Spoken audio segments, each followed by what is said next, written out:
I refuse to stop yapping about my favourite expansion, the Expedition base set.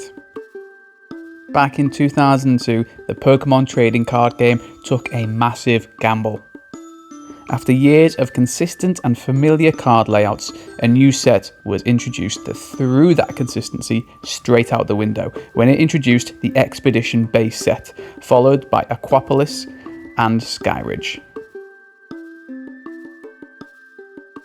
You'll immediately notice the sharp corners and plain borders were swapped out for chunkier, curved edges adorned with new dots and lines.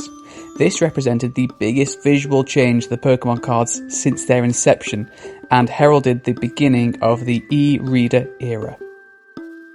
Those wider borders were there to make room for the new dot code technology. This meant that players could actually swipe their trading cards through the e-reader, unlocking things like Pokédex entries, mini-games, and special events. The concept was revolutionary within the Pokémon world, but actually using it turned out to be a little clunky. To say a few words on the card gameplay itself, it was changed in subtle but important ways. One change was the introduction of both trainer cards and technical machines, and there was also an effort to make the game more balanced. Pokémon powers were also added, which functioned like card effects. They give different cards a more individualistic feel outside of the usual moves that would require energy. These additions definitely added more depth to the gameplay, and it was welcomed by the more experienced players at the time, but I also think it made it harder for new players to get into the gameplay.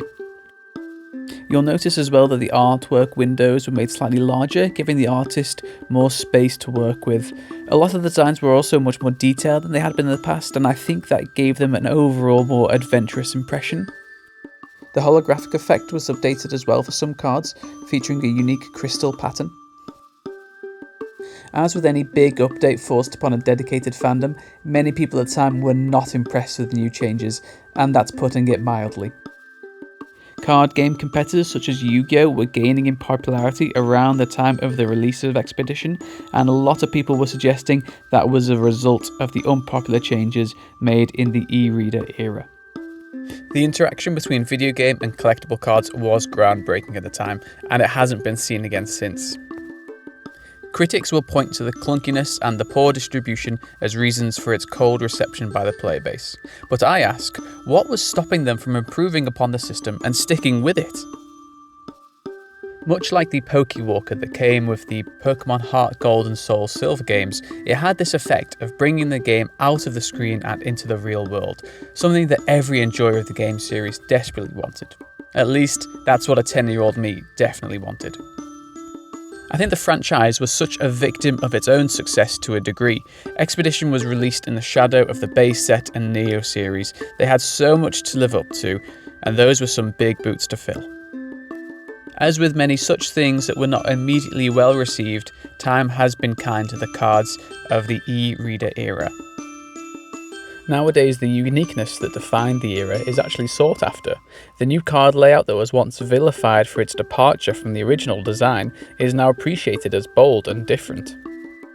As a long-time fan of these cards, it's so nice to see that popular opinion has swung in favour of the set's legacy in the last years.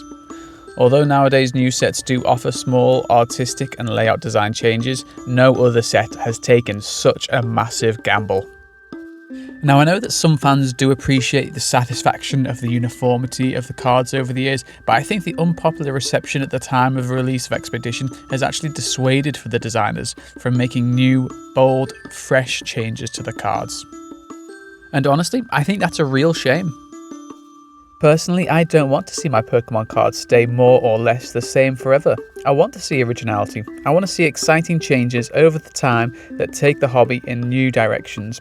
And I believe the last time that this happened was with the Expedition set all the way back in 2002. For me, the e-reader era is like the teenage years of the Pokémon cards. It represents an experimental phase where even the producers didn't seem to know where things were headed. And that's okay.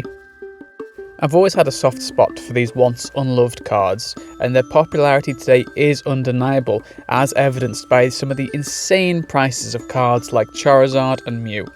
No, the whole gamble with the e-reader did not pay off, but it did succeed in one way. and that was keeping the hobby fresh and exciting.